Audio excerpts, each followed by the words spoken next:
ছাব্বিশের বিধানসভার ভোটের মুখেই ৩৫০ জন তৃণমূলের ভোটার বিজেপিতে যোগদান করেছেন। এই মুহূর্তের বড় খবরের আপডেট, অর্থাৎ উত্তরবঙ্গে গেরুয়া ঝড়। আপনারা জানেন যে নন্দীগ্রামে সমবায় নির্বাচনে পূর্ব মেদিনীপুর জেলা জুড়ে বিজেপির একেবারে বিপুল জয়ের বাজিমাত হয়েছিল। তার ২৪ ঘন্টা কাটতে না কাটতেই ফের তৃণমূল ছেড়ে ৩৫০ জন ভোটার ভারতীয় জনতা পার্টি বিজেপিতে ভরসা রাখলো। আপনারা দেখছেন টিভি সকাল ইউটিউব চ্যানেল। হ্যাঁ দর্শক বন্ধুগণ, এবার ফুটবে পদ্ম ফুল, বাংলা ছাড়তে হবে তৃণমূল, তাই স্পষ্ট হয়ে গেল ২০২৬-এর বিধানসভা নির্বাচনে সংখ্যাগরিষ্ঠতা আসন নিয়ে ক্ষমতা দখল করছে বিজেপি। তা একেবারে আরও এক ধাপে প্রমাণিত হয়ে গেল।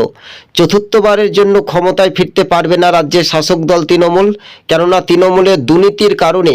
তাই তৃণমূল দল করেই ভুল করেছি, তাই এবার পাপের ভোগে মাসুল পেতেই ফের তৃণমূলকে গুড বাই জানিয়ে ভারতীয় জনতা পার্টি বিজেপিতে যোগদান।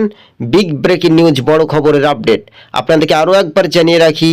ফের জলপাইগুড়িতে তৃণমূল ত্যাগ করে বিজেপিতে যোগদান করলেন ৩৫০